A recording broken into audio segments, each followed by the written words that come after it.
Has to move, but let's go ahead and continue. Yeah, so 2-cycle reader, usually 1 going first or 2 going second.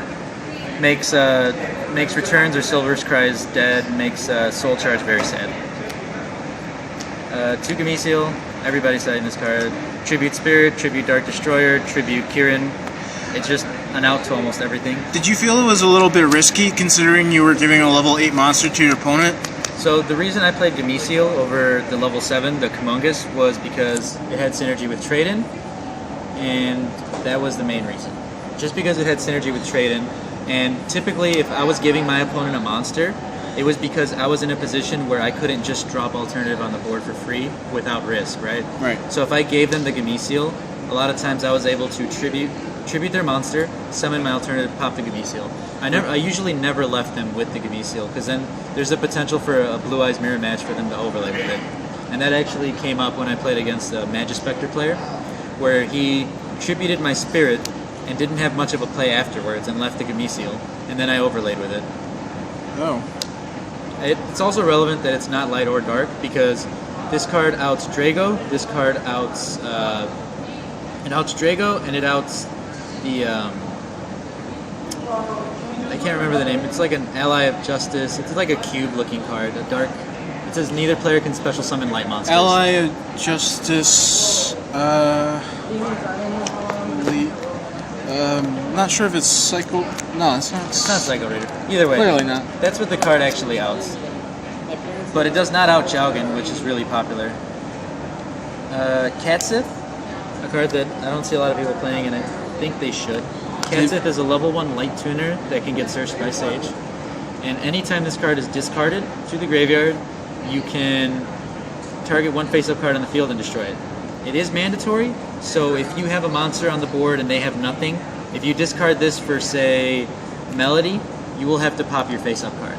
Right. It's mandatory, so you have to be careful with it. But like, say you use Twin Twisters with this card, you target 2 face-down cards and then destroy a face-up card. So this instantly becomes an outable, a search. As long as you have a way to discard it, whether it be with Melody, Twin Twisters, or Phoenix Wing Wind Blast, it becomes an out to monsters that would otherwise prevent you from playing. So like outs Drago, outs Jowgen, stuff like that. Right. Or Fiends. Like I said, you search the Sage and then discard this card. The other 2 Twin Twisters, didn't want to play 2 in the main, but have to play 3 because there was Demise Cosmos that I played today. There was 1 Demise Cosmo, I'm sorry. 1 Demise Cosmo and 2 Fire Kings. Alright. Dark Hole and Raigeki. Yeah. Regret citing this card, never put it in. Never felt like I needed to. I always cited in Gameciel over this card. And Raigeki, I cited in once or twice, and the times I cited it in were when I wanted Gameciel and another card, and I drew the Gameciel first so it was more relevant. I opened this one time against Magispector, thinking it was a Metal Foe version, and it was just really underwhelming because it doesn't take care of Kirin. Do you think you would keep them in your side deck for future tournaments, or? I think the Raigeki I would probably try again, but I would take out the Dark Hole because I prefer the Gameciel a lot more, and the Raigeki lets me. The Raigeki is just more flexible because I don't have to worry about my own board. All right. But I wouldn't main the cards because I like going first. Right. Card that I cite for the mirror is Karma Cut. So I actually really love Karma Cut for the mirror.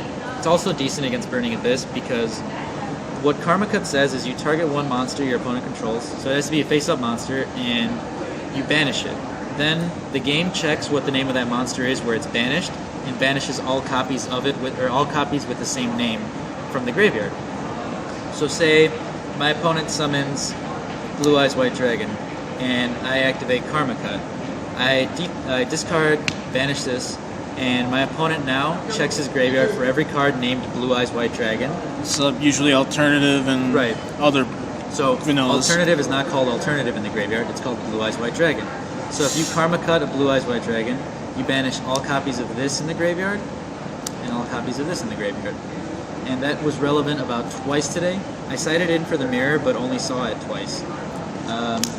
I never banished more than 3 monsters at a time, but when I did, it really choked my opponent out of resources. So I think it's a card that I'm going to test a little more, but I think it's worth it, and I think it might catch on.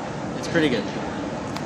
And the last 2 cards I played in my side deck were Anti-Spell I didn't side it for the mirror. For the mirror, like I said, I usually sided the Karma Cuts or the Inicials or the Cycle Readers. I sided this only for Pendulum, and it turns into a blowout if they don't have an out to it. And if they do have an out to it, then you just continue playing Yu-Gi-Oh! Like normal. It's too good of a card, I think, to not play, even if my deck is really heavily full of spots. What would you say you would maybe want to add to your deck after this tournament? After playing, I think really the only cards I would want to try are Master with Eyes of Blue to get more stones back, and then at that point I'd want to try and see if more cards of Consonance would be the right thing for consistency's sake. But playing 41 felt good today. I don't think there was a card I would cut. If anything, I'd feel like adding would be a little better.